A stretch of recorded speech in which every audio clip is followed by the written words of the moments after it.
Happy March.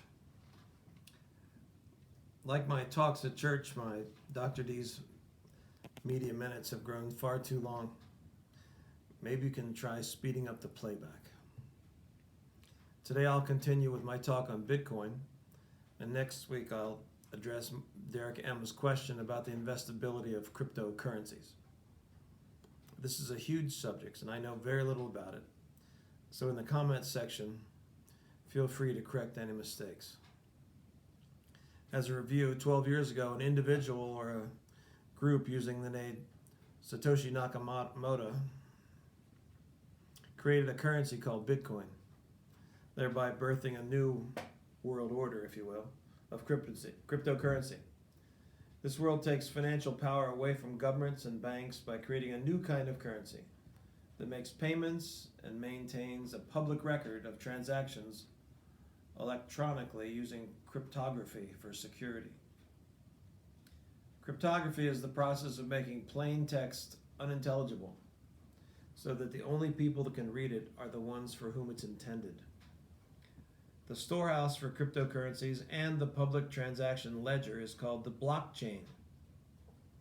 There are thousands of cryptocurrencies addressing different needs. Bitcoin is the big dog. It was designed to be the main digital cash. It's basically $1 trillion cyberspace bank. All other coins are alternative to Bitcoin, so they're called altcoins. It's been said that a pizza would get cold before a Bitcoin purchase finalized. So a quicker and cheaper little brother to Bitcoin was developed known as Litecoin. It's about 4 times quicker and much cheaper to mine than Bitcoin. Toyota is a big supporter of the second largest crypto called Ethereum. It's used to support smart contracts like car loans, mortgages. They're very fast and very cheap because banks are bypassed. 2 other large cryptos are Stellar and Ripple. They also use smart contracts and target global payments with super low costs. These are just some of the thousands of cryptocurrencies that are available. People are investing in many of them. Cryptos are produced by mining. But what kind of a mine produces a digital currency, you ask? Good question. It's not like this first picture at the top of this page. Certainly not like that guy. That guy was at Sutter's Mill in 1848 with 300,000 of his friends who were drawn to California to find their fortune in gold. No, these crypto fortunes are mined with powerful computers. Every Bitcoin transaction triggers a network of computers around the world called nodes to verify the transaction using a mathematical equation. The kind of equation that man could probably not do. The transaction is then placed on the blockchain network. Each node that helps operate the blockchain network receives Bitcoin payments as a reward for their contribution. That's the process called mining. Picture 2, down there at the bottom of the page, is the largest Ethereum mine in the world. It's in Hong Kong. They're mining the altcoin Ethereum, the second largest cryptocurrency. This fella here, right there, is named Alan Turing. Alan cracked the German Enigma code during World War II. This is the German Enigma code machine. It generated codes, cryptography is the field. This thing generated the gibberish. This guy cracked it. He was given credit for doing this. A lot of ladies helped him. There's a movie we saw about that, about all the women that helped him do that. Because we cracked their code, some people say that World War II was 2 years shorter than it otherwise would have been, and we may not even have won. The bottom of the page is the computer he built. It was called the Bomb, B-O-M-B, based on a Polish machine by that name. It was 6.5 feet tall. Imagine a computer taller than me, taller than Joshua. It used no more electricity than a tea kettle. It's a part electronic, part mechanical forerunner of the modern day computer. It could unravel 158 trillion combinations, unlocking seemingly random series of letters in 11 minutes. After the war, for security reasons, Winston Churchill ordered Turing's computer be destroyed. 25 years ago, 60 volunteers spent 14 years building a working replica of Turing's bomb. And there's the picture of that at the top of the page. Can you imagine spending 14 years with 59 of your friends building that thing? 75 years ago, cryptography was used to open 3,000 Nazi messages a day. Modern day cryptography is being used to power a new form of commerce, using cryptocurrency as the new store of value. This blockchain database validates that each Bitcoin exists and confirms its rightful owner. So what do you do with digital money? This new technology is similar to what banks do with credit cards. It's available to anyone, and like credit cards have replaced cash, cryptocurrency may one day replace them both. Bitcoin purchases are easy, anonymous, and irreversible. They're outside the oversight of authorities, which attracts businesses wanting to hide from the tax man or other legal folks. Drug cartels love cryptocurrency.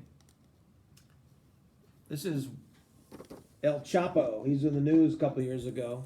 El Chapo means the short one. He's only 5'6". He's the former head of the Sinaloa crime cartel, the largest Mexican crime syndicate responsible for 50% of the illegal drugs in the United States.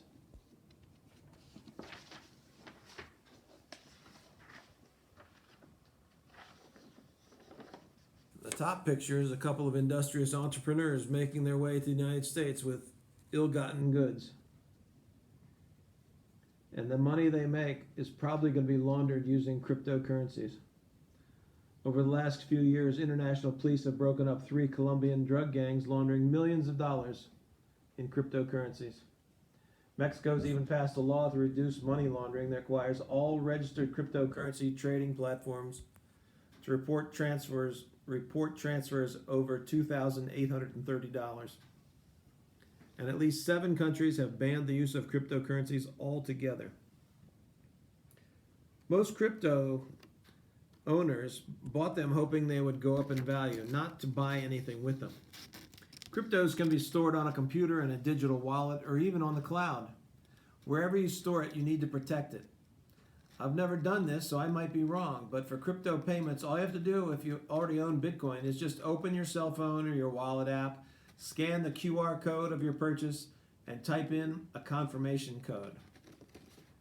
This is the QR right there. That gibberish thing is a QR code. QR stands for quick response. It's like a barcode that you see on the stuff you buy at Walmart, and you scan in and tells the computer what you bought and what it costs and stuff like that. That barcode stores financial information and can be read by a digital device. It would be interesting to me how many of you own cryptocurrency and whether or not you've ever bought anything with it. Leave a comment at the bottom of the page. Sonny says if I get 1,000 people to follow me, I can get real rich, so feel free to do that. Unlike a normal wallet, Bitcoins are secured with passwords. If you use an unsecured password, unscrupulous people called hackers can gain access to your account and wipe you out. Millions of dollars are stolen every month worldwide. Recently, crypto exchanges in Japan have been hacked, losing $400 million the first time and $530 million another time. In 2017, the South Korean Bitcoin exchange called Ubit filed for bankruptcy after being targeted too many times by cyber criminals. Last year, Microsoft, AT&T, and YouTube were hacked. Even if you're not hacked, you could forget your password, leaving you locked out of your account. Recently, Pastor Tim mentioned a story about a guy in San Francisco named Stephen Thomas, who was paid 7,002 Bitcoins for a job he did about a decade ago. This is Mr. Thomas, Stephen Thomas. Mr. Thomas, and this is a locked wallet. It's not his, I just put that on there for fun. The coins were worth a few dollars, so he stored them in an Iron Key digital wallet. The Iron Key digital wallet is known as the world's most secure flash drive. It's at the bottom of the page there. That's actually was funded by the Department of Homeland Security.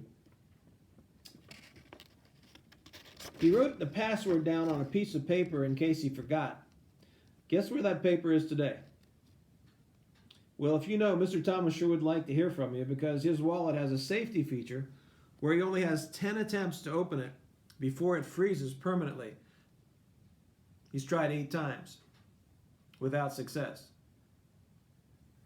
He's got 2 more times or his money is frozen. The irony here is, guess how he earned those 7,002 Bitcoins? Making a video how cryptocurrency works. As of this writing, Bitcoin is selling for $47,380 per coin. So his money is worth $332 million. Actually, I wrote this yesterday, and Bitcoin has lost $1,600 in the, my computer says he lost, it's lost $1,600 since yesterday. Well, anyway, what would you do if you were Mr. Thomas? Well, there are actually companies out there who are willing to help you recover frozen or locked out digital money. And this guy right here, Alex Stamos, he was the former chief of security for Facebook. He says he'll open it for a 10% fee. Can you imagine legally breaking into someone's wallet and getting paid $33 million to do so? That's quite a job if you can get it. Mr. Thomas is not the first Bitcoin millionaire in this situation. The New York Times has an article about a man who lost 800 Bitcoins when a colleague reformatted a laptop that had the keys to his wallet. That's $38 million because one of his friends reformatted his laptop. According to Chainalysis, of the 18.5 million Bitcoins in existence, about 20% of them were worth about 175 billion are lost or hiding in unopenable wallets. Banks are sounding pretty good right now. Now, mattress is sounding pretty good. Yeah, mattress. See this guy down here? His name is James Howells. In 2013, James Howells from Wales accidentally threw out a computer containing 7,500 Bitcoin. The coins are only worth 130 back then, but now they're worth over $355 million. Howells mined the Bitcoin in 2013 and has offered local authorities $70 million to allow him to excavate a landfill where the hard drive might be. They have repeatedly denied his request, stating that it might harm the environment.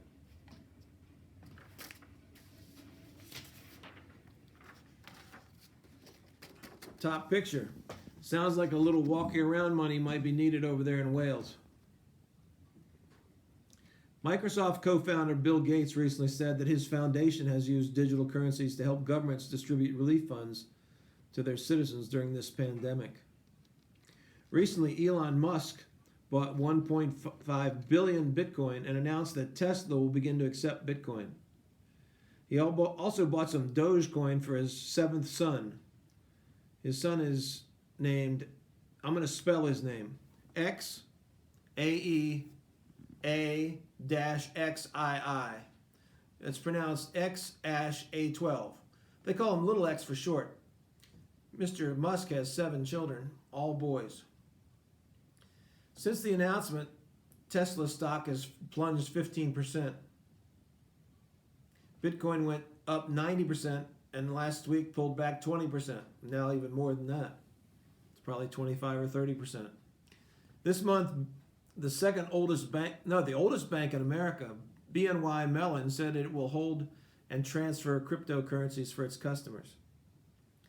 There are many crypto exchanges where you can buy Bitcoin, but one of the easiest ways is with the payment company Square. They have purchased 8,227 Bitcoins since 2018. They'll send you a Visa debit card named Cash App. Is that baby the baby? Yeah, that's he put some digital tattoos on his baby. What? That's X12 or whatever his name is, and the last part of his name, the X12 is actually this plane here. Oh. You can get this Cash App card. My boys both have it, and their friends have it. They didn't know it, but it has a feature where you can switch some of your cash into Bitcoin. Last year, 3 million people used their Cash App card from Square for Bitcoin transactions. And this January alone, 1 million users bought Bitcoin for the very first time using their Cash App card. Jack Dorsey, the CEO of Twitter and Square, who has been a longtime cryptocurrency advocate, believes that one day it will be the world's single currency. Some folks, when hearing that, immediately think of the end times and the mark of the beast. They may be right, but there have been many things labeled the mark of the beast since John wrote Revelation, and none of them panned out. We'll see if Bitcoin turns out to be this one. Bitcoin ATM machines are starting to crop up at Quick Mart gas station type stores. I searched online, and the closest one I found is on Center Street in Cumberland, Howell's Sunoco. Most places still don't accept crypto payments, but the number is increasing. A Subway in Allentown, Pennsylvania got the crypto ball rolling in 2013 by accepting Bitcoin for their subs. And Microsoft now, MasterCard, AT&T, BMW, PayPal, and Overstock.com are taking it. You can buy Miami Dolphins or Dallas Mavericks season tickets with them. And if you find yourself hungry in Venezuela, Pizza Hut takes Bitcoin, and Burger King takes 5 different coins. Last week I saw some experts discussing Bitcoin's near-term future on CNBC. One said it was going to $100,000 this year. The other said he sees it falling below $40,000. And then a third expert predicted it will fall under $25,000 by this July and end the year over $100,000. It seems when experts predict Bitcoin's price, it seems like kind of like thumbs. They all have 2 of them. Well, we'll see who's right. I'm no expert, but I bet they're all wrong. There is no Bitcoin Nostradamus. Next time I'll show you how I would play it if I were a much younger man. See you next week.